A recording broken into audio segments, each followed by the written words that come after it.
de ocurrir un atentado contra Fernando Villavicencio. Acaba de sufrir un atentado, lo acaba de sacar la policía, hay heridos al momento. La policía está sacando a Fernando del... 7 de la mañana, 5 minutos. Estado de excepción se vive en Ecuador. Este es el audio del momento del asesinato de Fernando Villavicencio, candidato a la presidencia de Ecuador. Lo han asesinado ayer a puertas de un mitin político.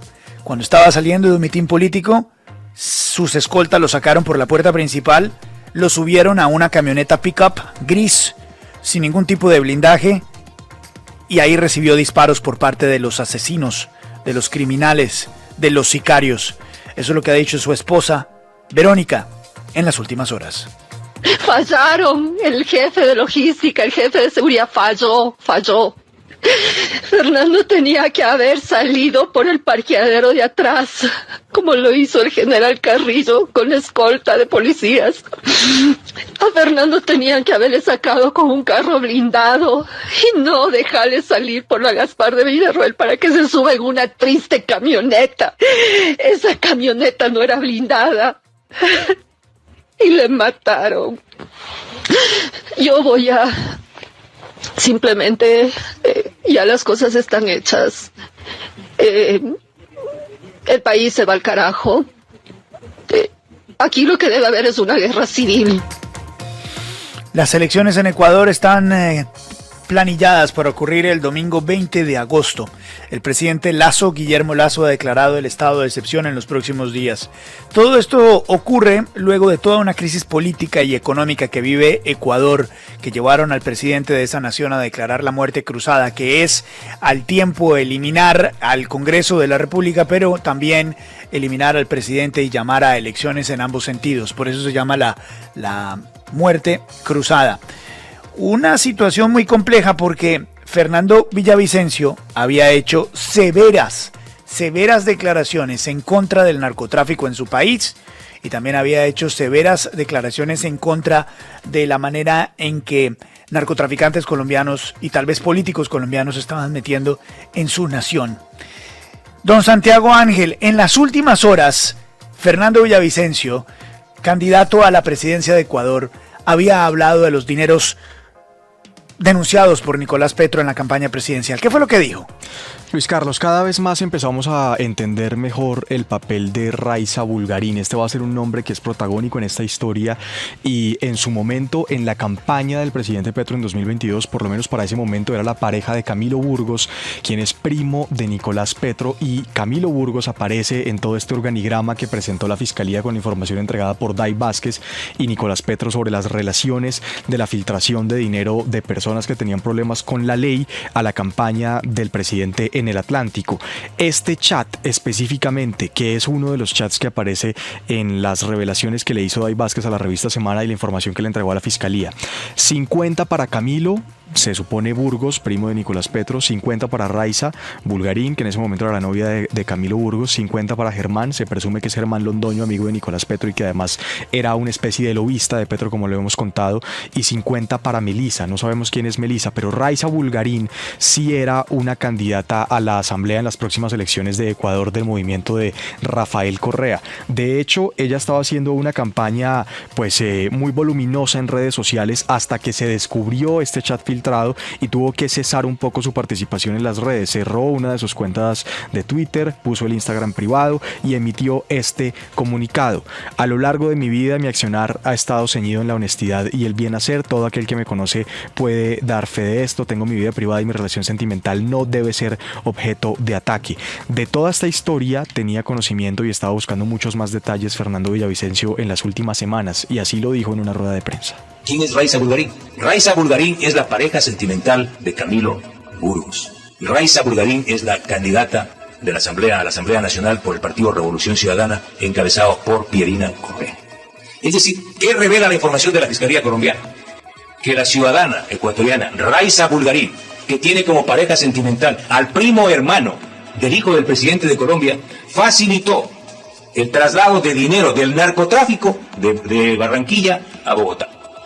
Ella participa junto a Andrés Arauz en varios eventos en Colombia en la campaña electoral de Gustavo Petro. Este tema no puede quedar simplemente como un titular de un medio nacional o internacional, tiene que ser investigado por la Fiscalía General del Estado, y es lo que yo voy a solicitar este día a Diana Salazar. Eso es muy importante, pues, porque Raiza Bulgarín es ecuatoriana, pero además una de las hipótesis de la Fiscalía y que hacen también parte del acuerdo de colaboración para buscar el principio de oportunidad de Nicolás Petro es el traslado de dinero en efectivo. Eso es clave en esta investigación.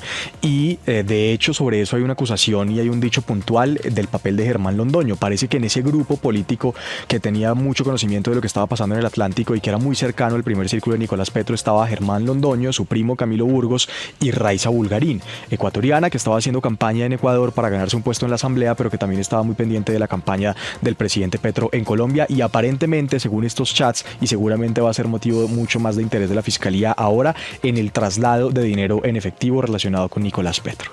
7 de la mañana, 11 minutos. Fíjese este dato, Santiago, compañeros. Fernando Villavicencio escribió un libro contra Rafael Correa. Era enemigo acérrimo de Rafael Correa. Le había hecho una cantidad infinita de denuncias sobre corrupción. Se llama el libro Ecuador Made in China. Ecuador Made in China. Y ahora ha sido asesinado a puertas de las elecciones de este domingo 20 de agosto. 7 de la mañana, 12 minutos. Don Juan, esto es muy preocupante, muy tenebroso lo que está pasando en Ecuador. Luis Carlos, hay unos elementos que son propios de la política ecuatoriana, solo del Ecuador, pero hay unos elementos que están atravesando la política de Colombia, la de Venezuela y la de Ecuador, que son comunes. Es común escuchar la presencia de carteles del narcotráfico mexicano. Es común escuchar redes de lavado de dineros. Es común escuchar que desde Venezuela se han financiado campañas de la izquierda en Colombia, de la izquierda en Venezuela y de la izquierda en Ecuador, y de la izquierda en otros países. Entonces, hay unos elementos muy particulares de la tragedia de seguridad que vive Ecuador. Hace pocos días comentábamos el asesinato del alcalde de Manta, pero hay unos elementos que son transnacionales. De hecho, Villamarín se había convertido en un político transnacional. De hecho, Villamarín había dicho sobre líderes colombianos lo que muchos aquí no se atreven a decir. Él había increpado, como lo vimos, a Piedad Córdoba. Él estaba refiriéndose cotidianamente al escándalo de Nicolás Petro. Él había puesto de relieve bisagras entre el movimiento de Correa y lo que puede existir con sectores de la izquierda colombiana, de manera que este no es simplemente un impacto que se vive en la política ecuatoriana. Esto tiene, con todos esos datos, unas oleadas que llegan hasta la política de Colombia. Y Luis Carlos, sabe señor. que hay una cosa importante, Luis Carlos, señor. es que nosotros no podemos desconocer que lo que está sucediendo en Ecuador tiene vasos comunicantes enormes con la realidad colombiana. Nosotros que vivimos en unas ciudades muy alejadas del suroccidente colombiano, de la costa pacífica colombiana, debemos entender varias cosas. Lo primero es que hay una república independiente en formación que arranca en Manta, Ecuador, que es la cuarta o quinta ciudad más importante del vecino país, que se extiende por el Pacífico tocando a Tumaco, a Guapi, a Timbiquí, que sube hasta Buenaventura, donde vemos el mismo patrón de orden público desde hace ya casi una década. Hace 2 semanas mataron al alcalde de Manta y la noticia pasó desapercibida. Y si nos damos cuenta que esa formación de problemas que tienen que estar, que están vinculadas al narcotráfico, que tanto la institucionalidad colombiana como la ecuatoriana son incapaces de darle seguridad y de hacer soberanía en esa zona. Si no entendemos lo que está pasando en esa zona, en la región pacífica colombo-ecuatoriana, creo que ese problema se nos va a venir encima. Luis Carlos, hay un nombre al que hay que prestarle mucha atención, que ya lo pasamos aquí en los audios más temprano en la FM de los últimos mensajes del candidato presidencial Fernando Villavicencio, donde menciona a un señor Vinicius Alvarado. Vinicius Alvarado fue ministro de Rafael Correa y está hoy investigado por la justicia ecuatoriana por lo que allá llaman el caso, y es un entramado corrupto de empresas que financiaron de manera ilegal la campaña del señor Correa, y lo relaciona con la campaña del hoy presidente Gustavo Petro.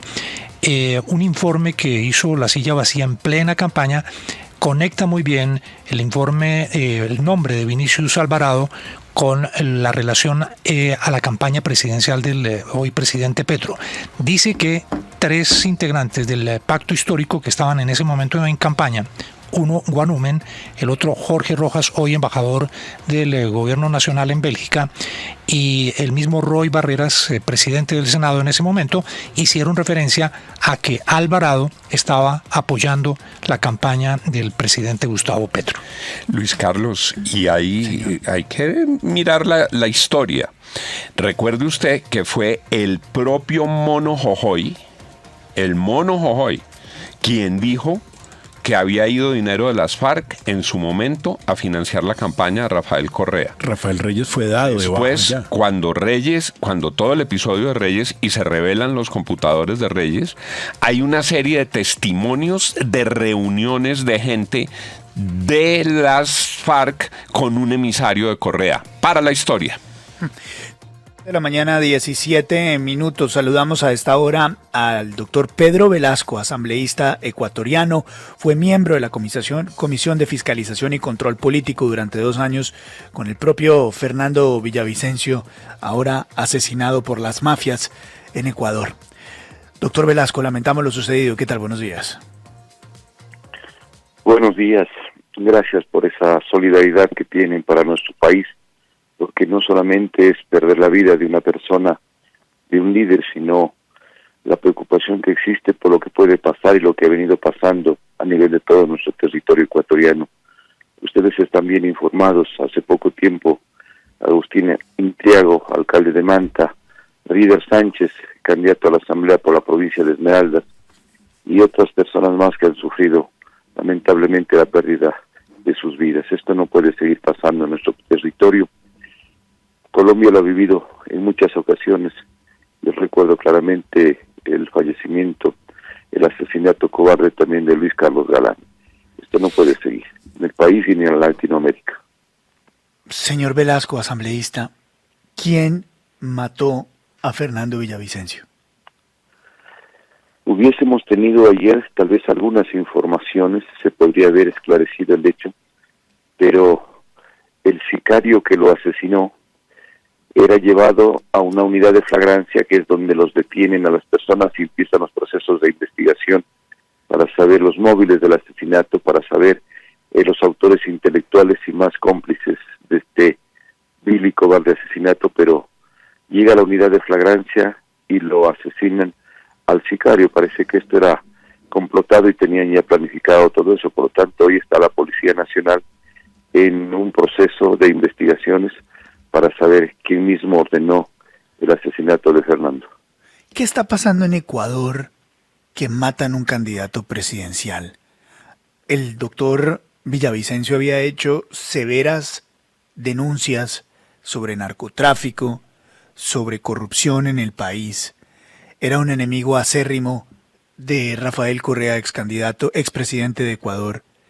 ¿Qué está pasando en el país? ¿Por qué está tan convulsionado? Permitieron hace muchos años atrás que nuestro país abra sus fronteras, no imaginariamente, sino en la realidad.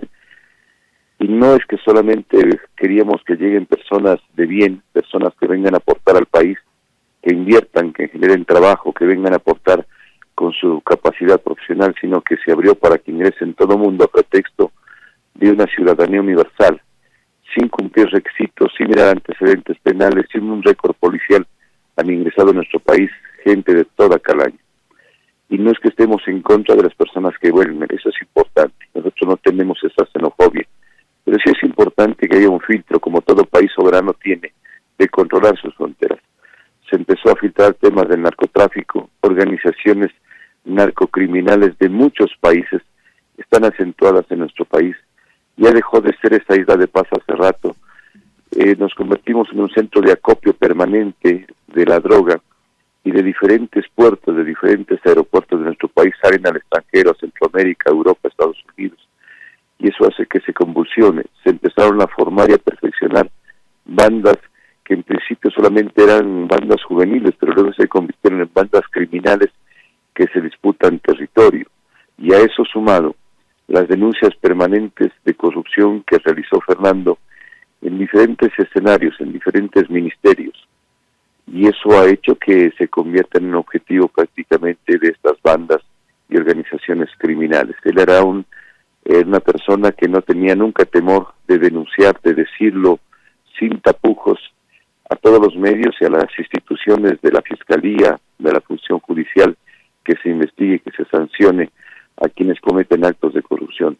Y creo que eso no les gustó, y a quién le va a gustar de estas organizaciones que los denuncien para que sean sometidos a la justicia. Y yo tengo más que la seguridad que esto le llevó lastimosamente a ofrendar su vida por el bien del país. Usted habla, doctor Velasco, de una migración que llegó para quedarse y hacer su fruto de los negocios al margen de la ley. ¿Colombianos? No, yo siempre hablo de que con Colombia tenemos una excelente relación. Colombia, yo vivo en frontera, yo vivo en la provincia del Carchi, tenemos una relación extraordinaria con Nariño, con el interior de Colombia, hay unas relaciones extraordinarias de comercio, de identidad cultural, de intercambio social, de familiaridad. No podemos nosotros acusar de esa manera. Hay otras corrientes migratorias muy fuertes que ustedes saben, de estos países llamados de izquierda, de una ideología que lamentablemente lo único que están haciendo es generar pobreza, miseria, una desbandada incontenible e insostenible de personas que no encuentran una esperanza de vida y de futuro. Entonces allá sí nos estamos refiriendo, y nuestro país se convirtió en un sitio de inmigrantes.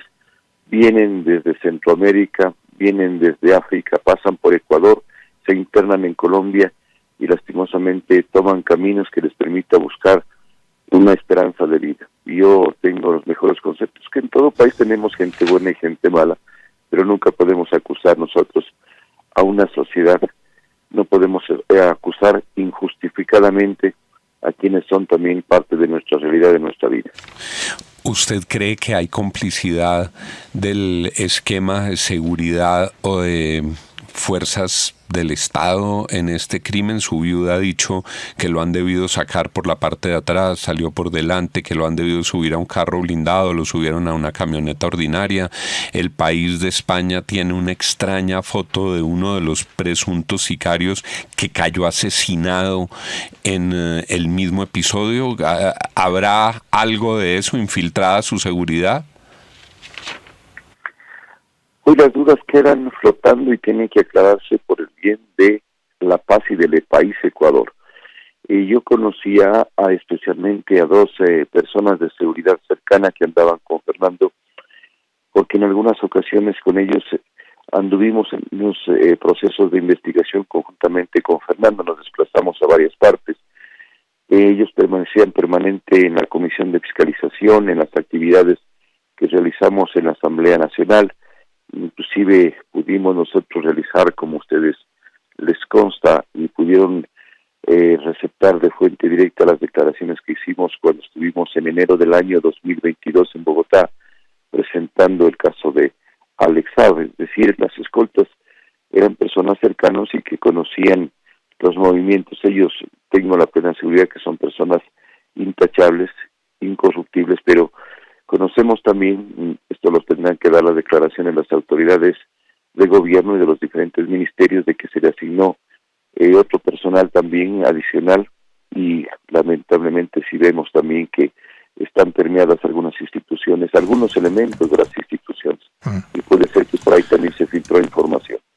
Asambleísta, tenemos entendido que usted viajó con el doctor Villavicencio a Colombia para reunirse con el entonces presidente Iván Duque y entregarle ese dossier de la investigación que habían hecho de los supuestos nexos de Alex Saab con la hoy senadora en Colombia, Piedad Córdoba.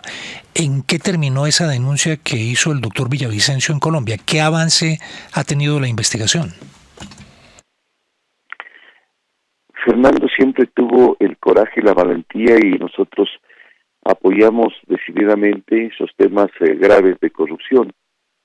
A través del sistema SUCRE, del Sistema Único de Compensación Regional de Pagos, se descubrió y se develó una de las más grandes tramas de corrupción por importaciones y exportaciones ficticias, y en ese entonces se hablaba de que en Venezuela se iba a hacer el más grande proyecto habitacional, y por ello se requería exportar materiales de construcción desde el Ecuador hacia Venezuela, y era solamente un pretexto, un justificativo perverso para sacar los recursos económicos de Venezuela a través de los bancos centrales y luego desviar esos fondos hacia paraísos fiscales. Eso se descubrió en un caso muy grave, muy serio, en donde estaban involucrados inclusive algunos personajes, empresarios llamados de Colombia, algunas activistas políticas. Luego de las investigaciones de Fernando, que entregamos tanto al presidente de la República de Colombia, Iván Duque, entregamos al presidente del Senado, y lo propio lo hicimos en la Fiscalía de Bogotá, se continuaron las investigaciones. Luego de eso se produjo ya la detención en Estados Unidos de uno de los principales involucrados en el procesamiento legal y penal. Es decir, la investigación arrojó resultados positivos, y en base a eso se está procesando penalmente a algunos involucrados de este caso. 7 de la mañana, 27 minutos, asambleísta Pedro Velasco. Gracias por darnos unos minutos aquí en la FM. Es usted muy amable, muy gentil. A ustedes muchas gracias, y solamente abogamos porque la paz vuelva a nuestros territorios, que es el bien más preciado que todos podemos tener. Éxitos en su trabajo. Buenos días. Buenos días. 7:27 en la FM.